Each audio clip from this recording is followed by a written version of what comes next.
Hello दोस्तों, welcome to my channel. आज के वीडियो में हम इंडियन फुटबॉल के हिस्ट्री के बारे में देखेंगे। इसकी शुरुआत कैसे हुई से लेकर आज की स्थिति में है, तो चलिए वीडियो शुरू करें। नगेंद्र प्रसाद सरबधकारी, फादर ऑफ इंडियन फुटबॉल। 1872। ये खेल 19वीं सदी में ब्रिटिश सैनिकों द्वारा कलकत्ता, तब भारत की राजधानी, में पेश किया गया था। बहुत कम लोग जानते होंगे कि फादर ऑफ इंडियन फुटबॉल कहे जाने वाले नागेंद्र प्रसाद सरबधकारी ने अपने क्लासमेट्स को अपने स्कूल कॉम्पाउंड में ये खेल खेलने के लिए मजबूर किया था। स्कूल में लड़कों के उत्साह से आकर्षित होकर स्कूल और आसपास के कॉलेजों के यूरोपीय शिक्षकों ने नागेंद्र प्रसाद और उनके साथियों को कलकत्ता के आसपास के छात्रों के बीच खेल को बढ़ावा देने के लिए प्रोत्साहित किया। इंडियन नेशनल फुटबॉल टीम का इतिहास 1920 के दशक का है। वे कभी भी वर्ल्ड कप में नहीं खेले हैं, हालांकि उन्होंने 1950 में क्वालिफाई किया था। 1950 के बाद से उन्हें टूर्नामेंट में कोई एंट्री नहीं मिली है। भारत ने कभी भी एशियाई चैंपियनशिप का फाइनल नहीं जीता है, लेकिन 1964 एएफसी एशियाई कप में फाइनल में जगह बनाई। तब से उन्होंने केवल 3 बार प्रस्तुति दी है।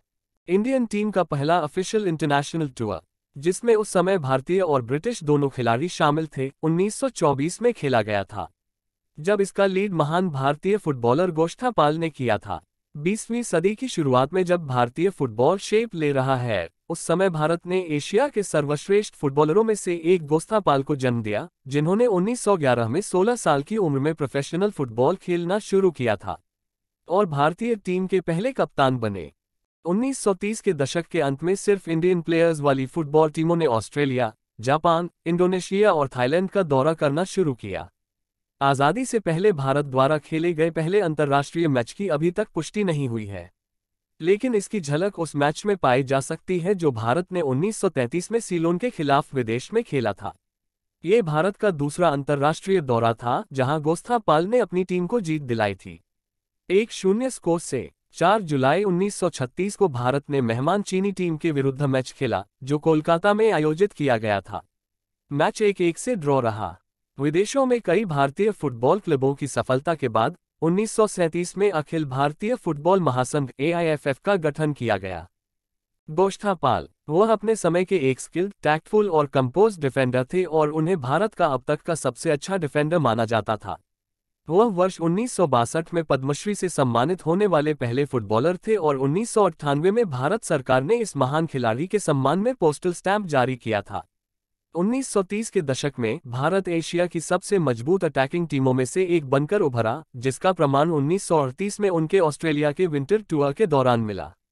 जुलाई 1938 में करुणा भट्टाचार्य के कैप्टनसी में भारतीय टीम ने कलकत्ता में पूरी यूरोपीय टीम के खिलाफ एक इंटरनेशनल चैरिटी मैच खेला, जहां यूरोपीय टीम ने 1 गोल से जीत हासिल की।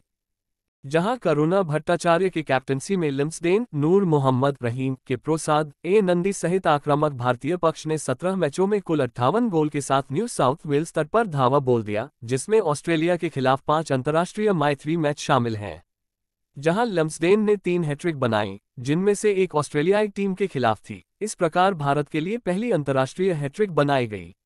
भारत ने पहला फ्रेंडली मैच ऑस्ट्रेलिया के खिलाफ खेला और 5-3 से हार गया और यह मैच भारत का पहला फीफा रिकॉग्नाइज्ड मैच माना जाता है। तिलाइमरनाव, the first captain of Indian team in independent India. स्वतंत्र भारत में भारतीय टीम के पहले कप्तान तालिमेरेनेओ भारतीय फुटबॉल के प्रणेता थे। 1948 के लंदन ओलंपिक के पहले चीनी टीम ने फिर से भारत का दौरा किया, जहां उन्होंने मोहम्मडन एससी, ईस्ट बंगाल और मोहन बागान के साथ खेला और फिर अंततः 17 जुलाई 1948 को कोलकाता में एक फ्रेंडली मैच आयोजित किया, जहां वे भारत की नेशनल टीम से हार गए 1-0 का स्कोर से। 1948 का लंदन ओलंपिक भारत का पहला बड़ा इंटरनेशनल टूर्नामेंट था, जहां मुख्य रूप से नंगे पांव रहने वाली भारतीय टीम 2 पेनल्टी को गोल में बदलने में नाकाम रहने के कारण फ्रांस से 2-1 से हार गई थी। भीड़ ने भारतीय टीम का स्वागत किया और उनके खेल के तरीके की सराहना की। ब्रिटिश मीडिया ने व्यक्त किया, फ्रांसीसी को कड़ी चुनौती दी गई और वह भी नंगे पैर भारतीयों द्वारा। कुछ ही देर बाद एक प्रेस कॉन्फ्रेंस में भारतीयों से पूछा गया कि वे नंगे पैर क्यों खेलते हैं। एक फनी अंदाज भारतीय कप्तान तालिमेरेनेओ ने कहा, ठीक है, आप देखिए, हम भारत में फुटबॉल खेलते हैं जबकि आप बूटबॉल खेलते हैं, जिसकी अंग्रेजों ने सराहना की।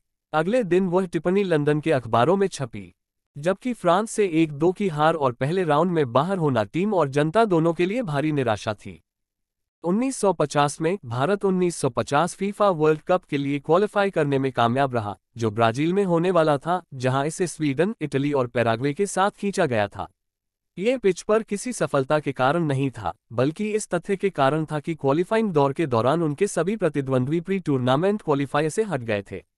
हालांकि भारत ने टूर्नामेंट शुरू होने से पहले ही विश्व कप फाइनल से अपना नाम वापस ले लिया था।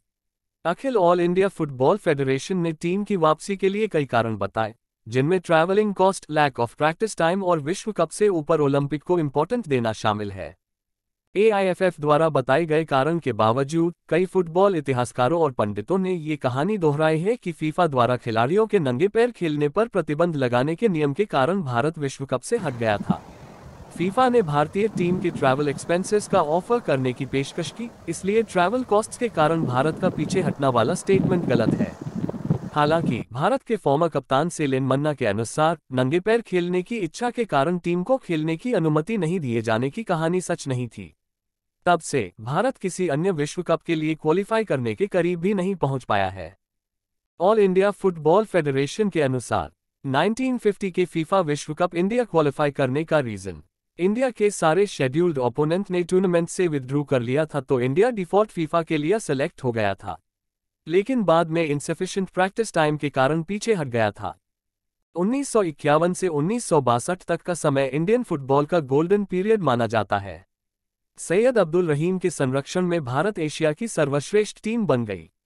भारतीय टीम ने 1950 के दशक की शुरुआत 1951 के एशियाई खेलों में जीत के साथ की, जिसकी होस्ट उन्होंने की थी।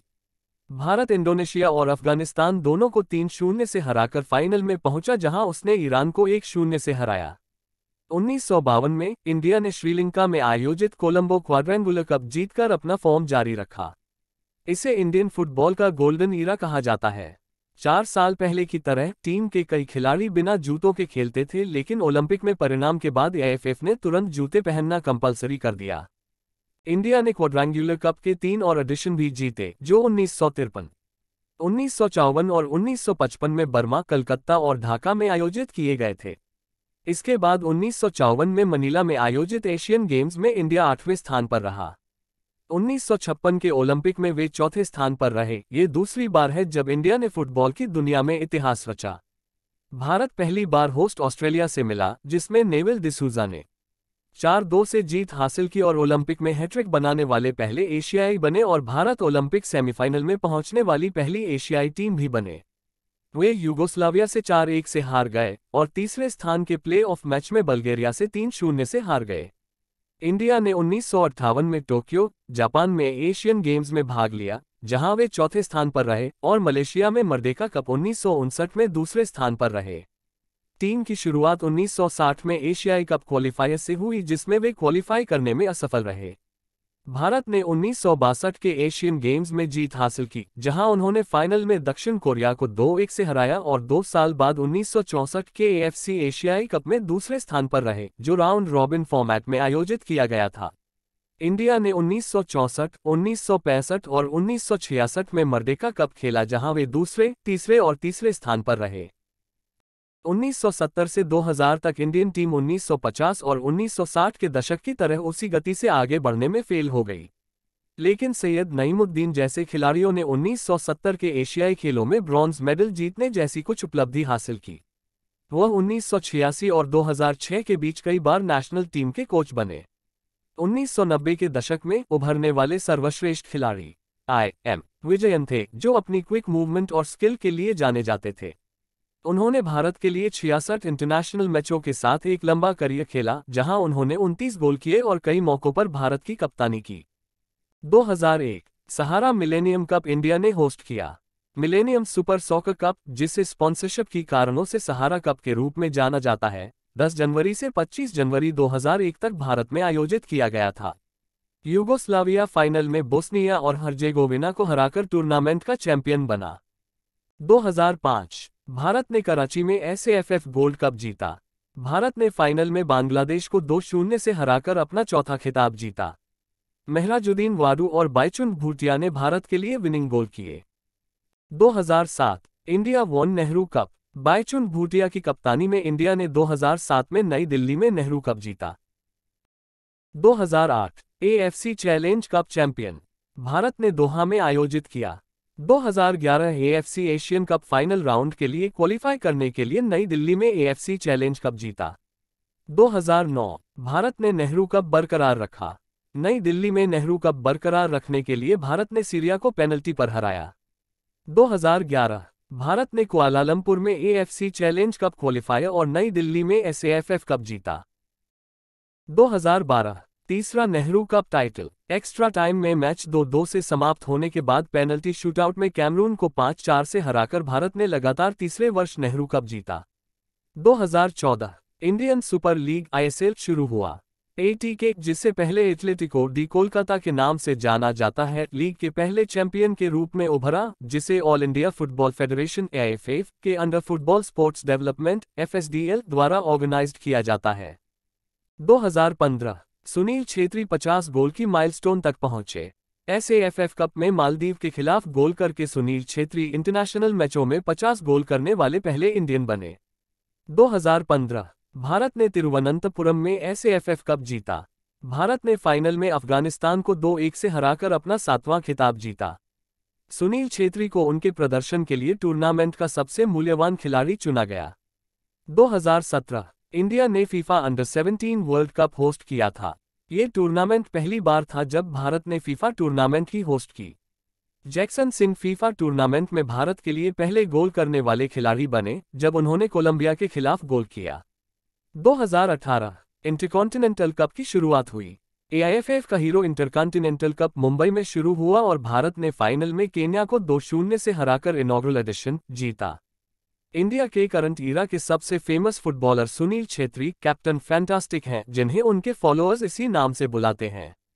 वह इंडिया के इतिहास में एकमात्र फुटबॉलर हैं जिन्होंने इंडिया के लिए 100 इंटरनेशनल मैच खेले और इंडिया के ऑल टाइम हाईएस्ट गोल करने वाले खिलाड़ी हैं। उन्होंने नेशनल टीम को कई जीतें दिलाईं। सबसे इंपॉर्टेंट बात यह है कि AFC एशियाई कप के लिए क्वालिफाई करना और उनके कैप्टनसी में टीम ने 20 वर्षों के बाद अपनी हाईएस्ट फीफा रैंकिंग 96 हासिल की। उनकी गोल स्कोरिंग एबिलिटी और स्किल उन्हें इंडिया के लिए 3 हैट्रिक बनाने वाले एकमात्र इंडियन स्ट्राइकर बनाते हैं। वह 2019 में लियोनेल मेसी को पछाड़कर इंटरनेशनल कंपटीशन में करंट खिलाड़ियों में दूसरे सबसे ज्यादा गोल करने वाले खिलाड़ी बन गए और क्रिस्टियानो रोनाल्डो के बाद दूसरे स्थान पर रहे। तो ये था इंडियन फुटबॉल का हिस्ट्री। जो लोग इस वीडियो को देख रहे हैं वे कृपया हमारी इंडियन फुटबॉल टीम और हमारे प्लेयर्स का सपोर्ट करें ताकि वे और अधिक आगे बढ़ सकें और अपकमिंग फीफा वर्ल्ड कप और कई अन्य इंटरनेशनल टूर्नामेंटों में क्वालिफाई कर सकें। अगर आपको यह वीडियो पसंद आया तो कृपया इस वीडियो को लाइक करें और अपने दोस्तों के साथ शेयर करें और मेरे चैनल को सब्सक्राइब करना न भूलें। इस वीडियो को देखने के लिए धन्यवाद।